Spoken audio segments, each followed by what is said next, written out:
Assalamualaikum warahmatullahi wabarakatuh. Perkenalkan, saya Dr. Mike Susianti, MKes A3M.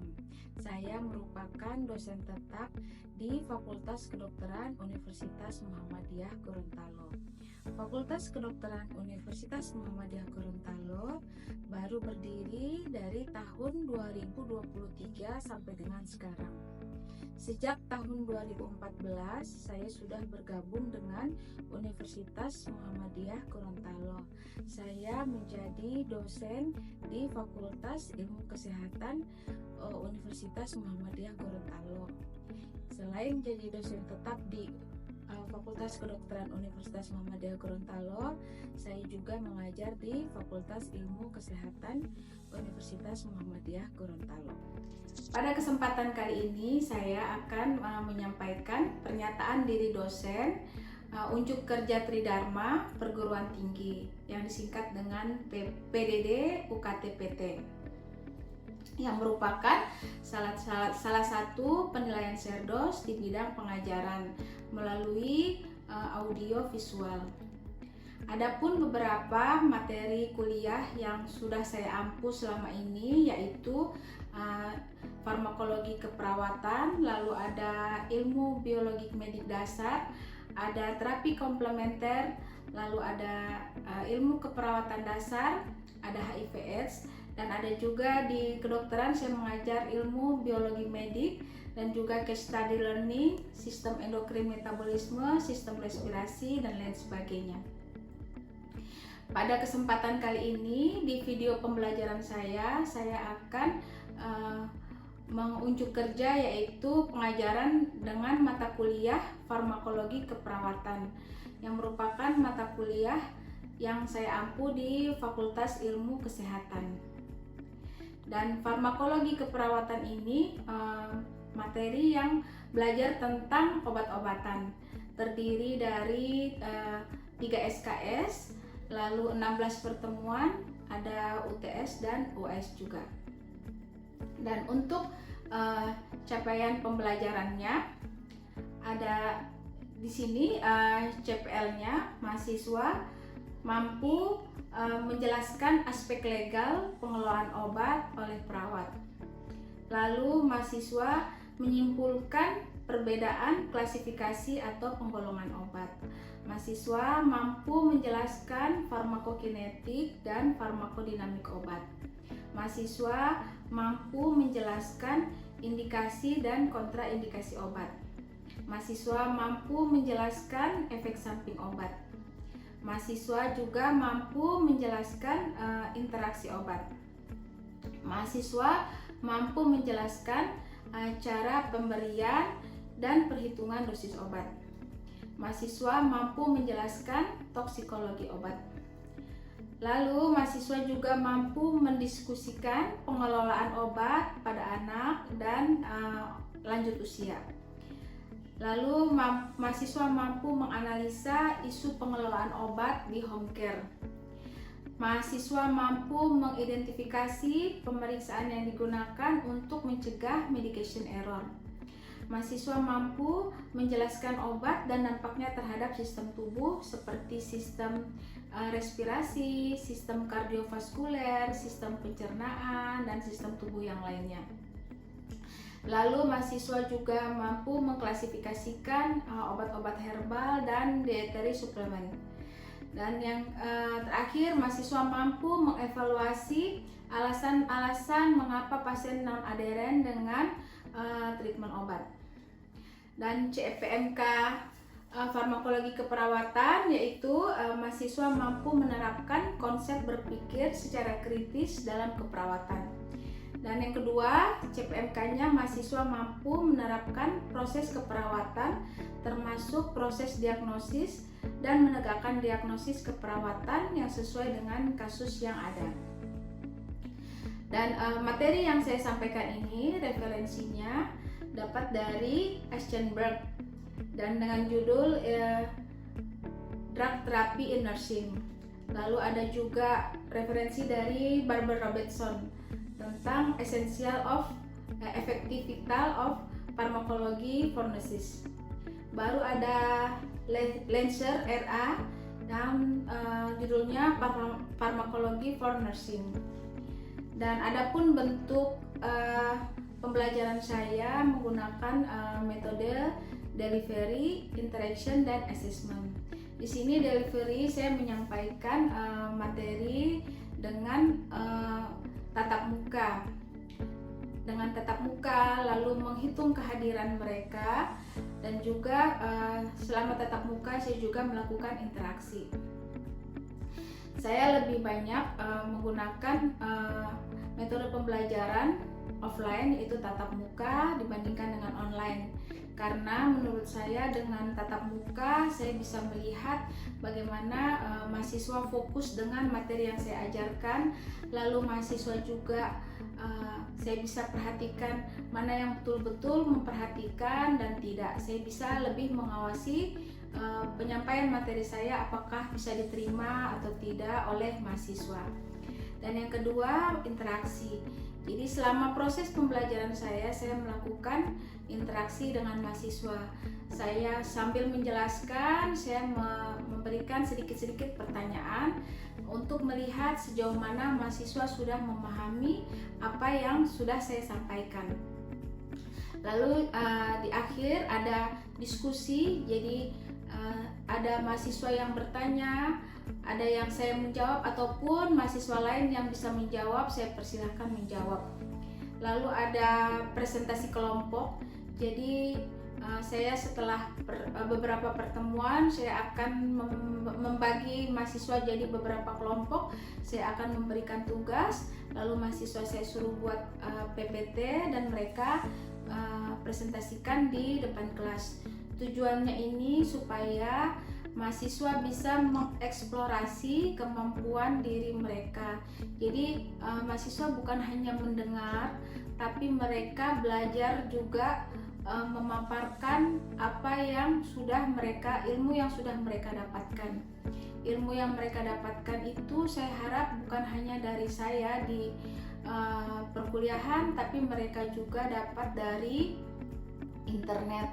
Saat ini banyak media pembelajaran di internet, ada YouTube, ada ChatGPT, ada AI, dan ada video pembelajaran yang biasa diberikan oleh dosen-dosen.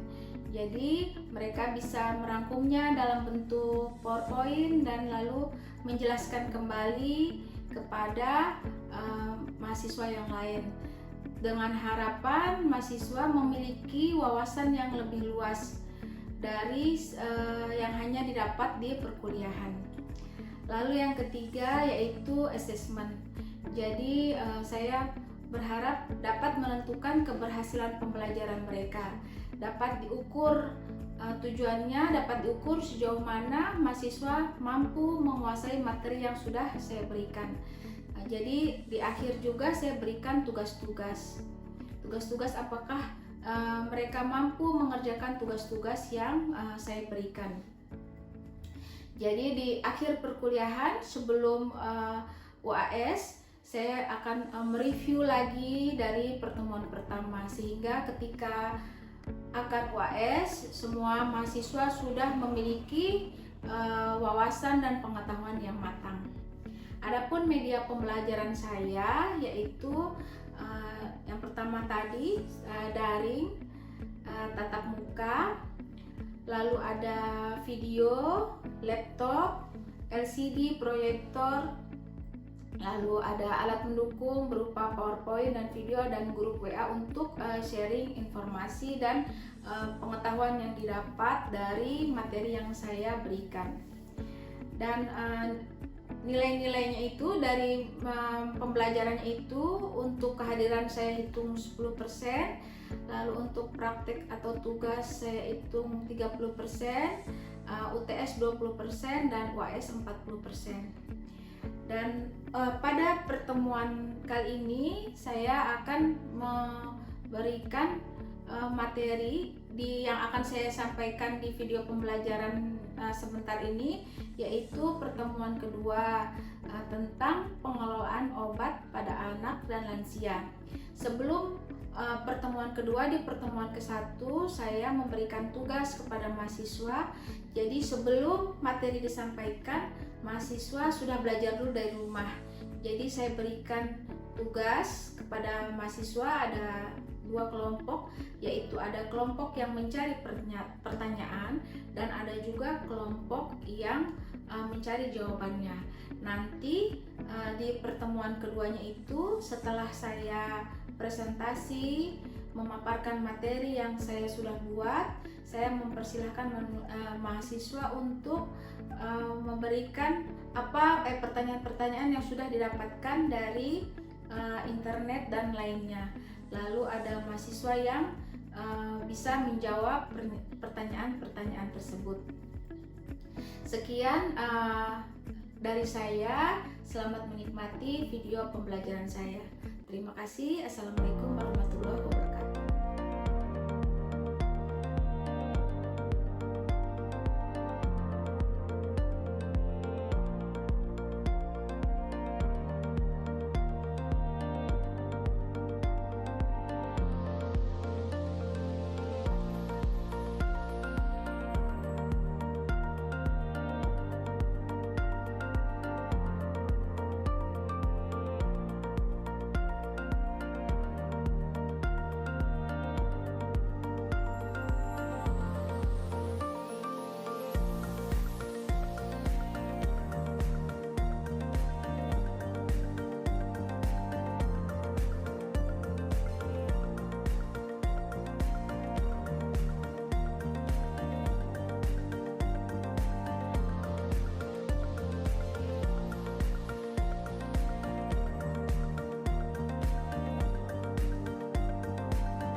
Ya, Assalamualaikum warahmatullahi wabarakatuh. Waalaikumsalam warahmatullahi wabarakatuh. Selamat siang adik-adik tercinta, alhamdulillah.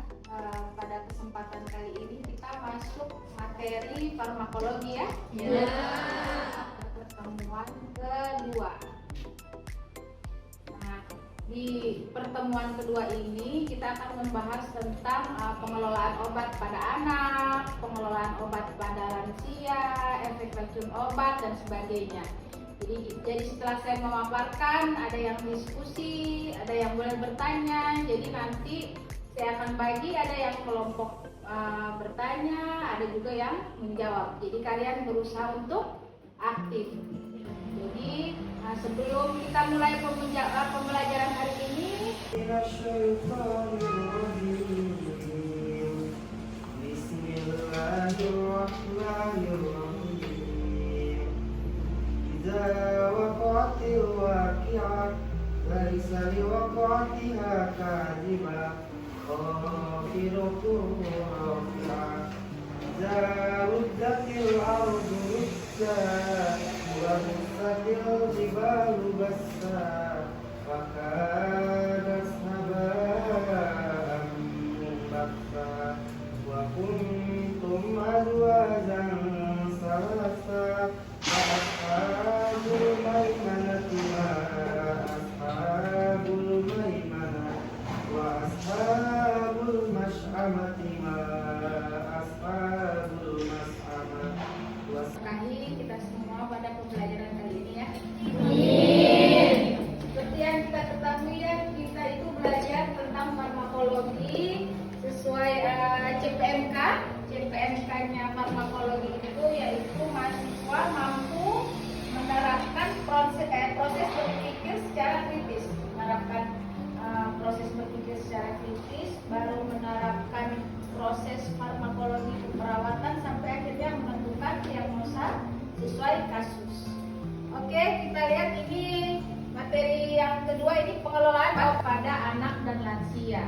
Jadi sesuai CPMK farmakologi itu, yaitu mahasiswa mampu menerapkan proses berpikir secara kritis, lalu mampu menerapkan proses keperawatan sampai akhirnya menentukan diagnosis sesuai dengan kasus yang ada. Jadi anak-anak dan orang dewasa itu berbeda, begitu juga dengan lansia. Kalau kalian dan saya itu termasuk orang dewasa.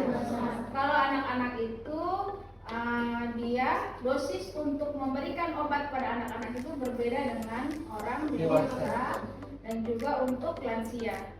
Jadi anak-anak mereka itu punya daya tahan tubuh, punya kerentanan dan mekanisme tubuh yang berbeda. Jadi mereka itu harus sesuai dengan dosis berat badan. Jadi ada berat badan, ada tinggi badan. Jadi dosis, waktu, rute, dan anak. Jadi menghitung dosis harus berdasarkan berat badan. Boleh tidak kalau anak-anak kalian sakit panas terus dikasih hanya paracetamol 3 kali 1, boleh tidak? Karena untuk memberikan dosis obat-obat itu harus sesuai dengan berat badan anak. Jadi berat badan anak yang usianya 5 tahun dengan berat badan 15 kilo, berbeda pemberian obatnya dengan berat badan anak usia 5 tahun dengan berat badannya 30 kilo. Karena kalau berat badan 30 kilo itu dosisnya lebih tinggi daripada berat badan anak yang 15 kilo. Hanya anak-anak dosisnya berlebih, dia akan berbahaya bagi tubuh, terutama untuk hati, fungsi hati dan fungsi ginjal. Karena semua obat-obat itu nanti akan dimetabolisme di hati lalu dikeluarkan oleh ginjal. Jadi harus juga patuh. Anak-anak itu tidak bisa patuh seperti orang dewasa. Kalau minum obat jam 8 pagi, kalau orang dewasa langsung minum obat. Kalau anak-anak itu dia harus dibantu oleh orang tuanya. Jadi orang tuanya harus membimbing atau membujuk sampai mau, ada kalanya dia histeris tidak mau minum obat. Nah, jadi itulah kepintaran orang tua untuk memberikan obat kepada anak. Ini mencegah kesalahan pemberian obat, itu yang seperti saya bilang. Jadi kalau ada nama anak si Lana, terus ada 2 pasien, yang satu namanya Lana, yang satu namanya Lana, datang ke rumah sakit, yang satu usianya 10 tahun, yang satu usianya 11 tahun, lalu berat badannya berbeda tapi usianya sama. Nah itu kalian harus hati-hati dalam pemberian obat, dua-duanya sama-sama panas. Maka harus lihat nomor rekam medisnya, kadang nama itu sama, jadi mau lihat dulu nomor rekam medis sama berat badannya, begitu. Supaya mengantisipasi kesalahan dalam pemberian obat. Oke, lalu berkoordinasi dengan tim kesehatan lain. Jadi ada apoteker, mau pastikan ini betul obatnya Lana dosis segini, ini betul obatnya Anton dosis segini, baru kalian jadi ceritanya obat masuk di makanan, obat dimakan masuk di lambung, lalu distribusi dialirkan ke tubuh, metabolisme di metabolik di hati, lalu terakhir di ekskresi di Oke, lanjut slide berikut. Nah ini perhitungan dosis obat pada anaknya. Jadi anak-anak dengan berat badan 15-20 kilo akan berbeda dengan berat badan anak yang 30 kilo. Tapi kalau anak-anak dengan usia, misalnya usia 8 tahun tapi berat badannya sudah 50 kilo, nah itu biasanya hitungannya sama dengan orang dewasa. Dan orang dewasa juga rata-rata berat badannya 50. Ya, slide berikut. Nah ini obat-obat pada anak itu ada macam-macam, yaitu obat cair. Obat cair apa-apa? Itu yang di lalu ada juga tablet. Kalau ada juga obat tetes mata telinga. Jadi itu biasa ada infeksi atau ada serumen, kotoran telinga yang sudah mengeras, biasa sama dokter THT itu dikasih obat tetes. Nanti lama-lama yang keras itu dia akan melunak, akhirnya dikeluarkan. Ada juga untuk mata, ya namanya kalau di medis konjungtivitis, kalau orang sini bilang itu mata itu pakai obat tetes mata.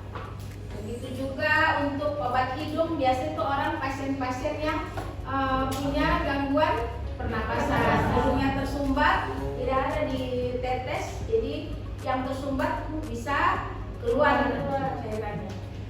Ada juga obat oles, obat topikal ya, jadi dia dioles ke kulit, misalnya pasien cacar, pasien dermatitis, yang luka dioles di kulit. Ya. Sekarang sesi tanya jawab ya. Ada yang mau bertanya, kelompok sini dulu. Ya. Nanti silakan menjawab. Baik, perkenalkan nama saya Salsa Osman. Saya ingin bertanya dengan bunyi pertanyaan, seberapa besar dosis yang menyebabkan overdosis dan bagaimana perbedaan antara dosis terapeutik dan dosis toksis? Terima kasih. Ya. Siapa yang bisa menjawab? Baik, assalamualaikum warahmatullahi wabarakatuh. Waalaikumsalam warahmatullahi wabarakatuh. Perkenalkan, nama saya Mutiara Kanon. Saya akan menjawab pertanyaan dari kelompok 1. Yang pertanyaannya, seberapa besar dosis yang menyebabkan racun? Bagaimana perbedaan antara dosis terapeutik untuk menyembuhkan dengan dosis toksik yang menyebabkan efek merugikan? Berdasarkan berat badan sangat penting dalam pemberian obat pada pasien anak. Sekian, terima kasih. Oke. Ada yang Apa menghitung dosis obat berdasarkan berat badan anak sangat penting dalam pemberian obat pada pasien anak. Karena dosis obat pada anak sangat bergantung pada berat badan untuk memastikan efektivitas terapi dan mencegah efek samping atau toksisitas. Tubuh anak berbeda dengan orang dewasa dalam hal metabolisme, distribusi obat, dan eliminasi, sehingga dosis yang berlebihan bisa menyebabkan keracunan, sementara dosis yang terlalu rendah akan memberikan efek terapeutik yang diharapkan. Sekian, terima kasih. Oke. Satu pertanyaan lagi. Oke, ya. Atau habis ini nanti yang laki-laki. Ya. Assalamualaikum warahmatullahi wabarakatuh. Waalaikumsalam warahmatullahi wabarakatuh.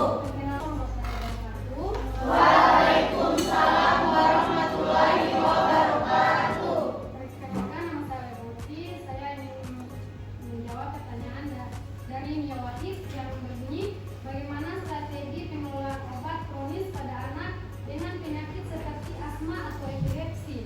Yang pertama, kita harus melakukan pendekatan individual. Dosis dan jenis obat disesuaikan dengan dosis, usia, berat badan, dan respon terhadap terapi. Yang kedua, kepatuhan jangka panjang, edukasi dan dukungan kepada keluarga untuk meningkatkan kepatuhan. Yang ketiga, pemantauan berkala, evaluasi efektivitas, efek samping, dan kebutuhan penyesuaian obat.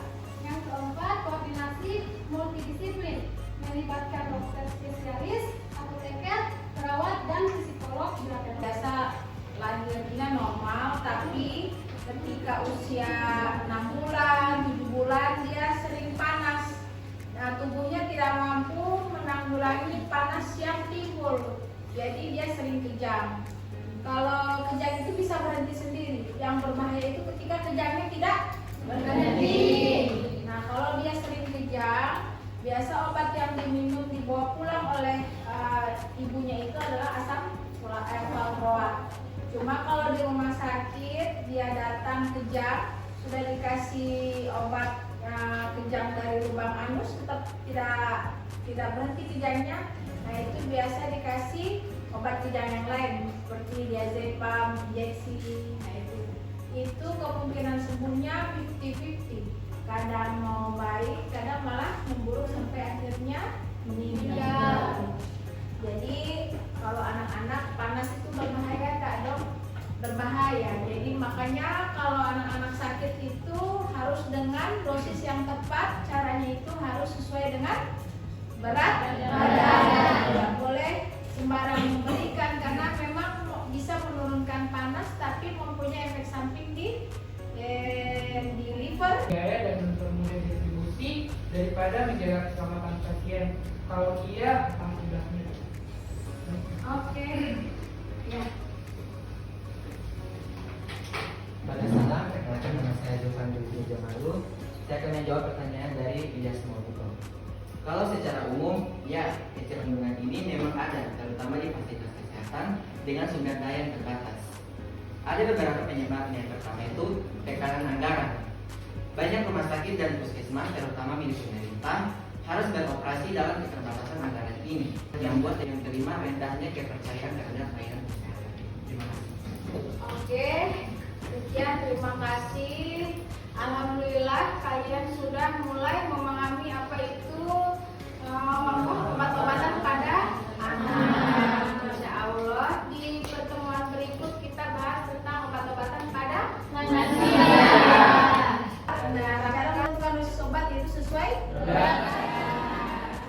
Oke, sekian, terima kasih. Insya Allah kita akan bertemu di pertemuan berikut. Jangan lupa semua materi kita itu harus sesuai pembelajaran FMK, yaitu mampu menerapkan proses berpikir secara kritis, bisa menerapkan proses keperawatan sampai menentukan diagnosa sesuai kasus. Assalamualaikum warahmatullahi wabarakatuh. Waalaikumsalam.